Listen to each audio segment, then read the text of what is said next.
Good evening. I come here once again to talk about our situation in Coach Royal. And I want to be very clear of what we're dealing with.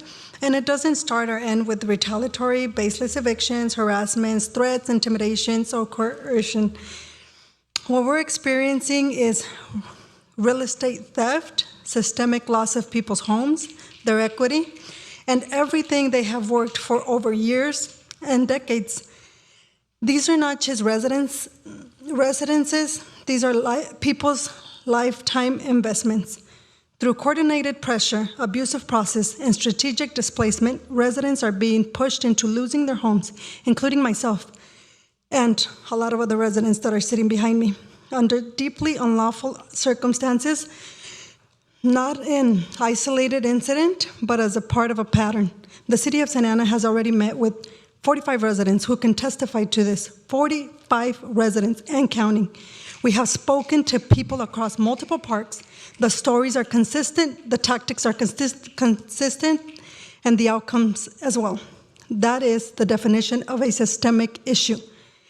At that point, this is no longer a private dispute, as you guys try to sweep it under the rug and have me just litigate my case.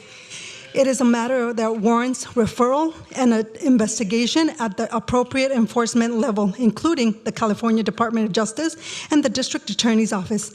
And yet, despite repeated requests and begging you guys to do so, this has not happened.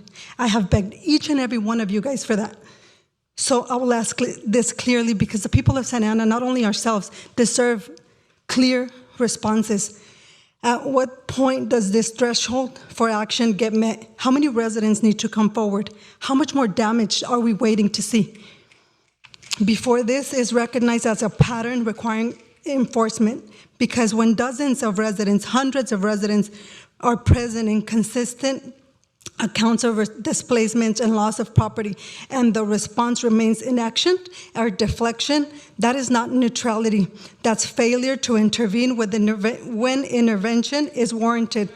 We did not come here asking you to litigate our cases. We came here because you have a responsibility to this community to ensure that when there is credible evidence of a pattern of harm, it is not ignored. This is not complex, it's not unclear, and it's not going away. Ignoring it does not make it disappear, it enables it. So today we're just asking you to acknowledge it, and we're asking for a formal referral to the appropriate agencies, recognition of this systemic issue affecting multiple residents, a transparency on what steps this city will take, and the audit of the RSO, because the enforcement is unclear, so it's Karla, not being implemented and defeats the purpose of it.